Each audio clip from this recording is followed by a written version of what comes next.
With the accession of Ain't That a Shame, which became the first big beat black R&B record to hit the top 10, Fats Domino, Ain't That a Shame, paved the way for the crossovers of Chuck Berry with Maybelline shortly afterwards, and Little Richard with Tutti Frutti also shortly afterwards. Tutti Frutti was also recorded in New Orleans at Cosmos J&M Studio in 1955. And basically what they proved was that white kids crave the big beat. And Fats Domino and Dave Bartholomew, along with Little Richard, people from New Orleans, and all the people they influenced, were going to give it to them in spades, pun intended.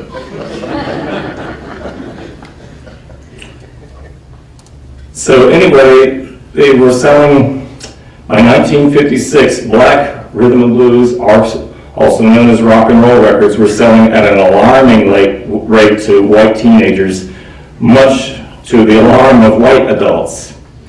Domino continued to suffer discrimination.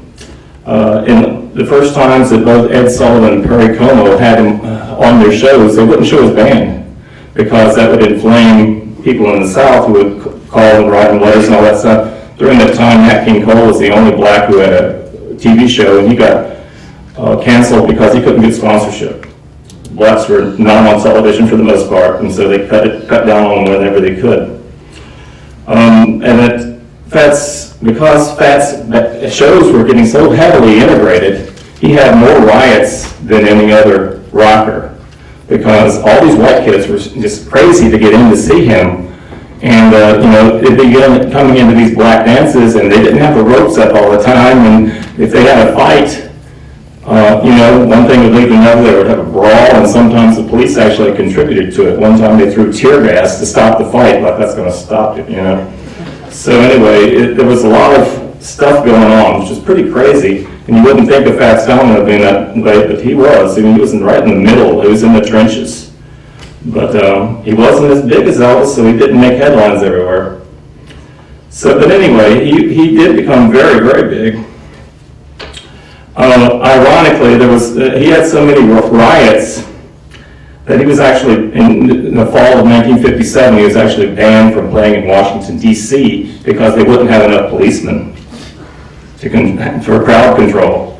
That's how bad it was. But at the same time, people still thought he was kind of innocent and upstanding, because that same month, the U.S. Defense Department hired him to do an introduction for a radio program promoting civil defense against communism.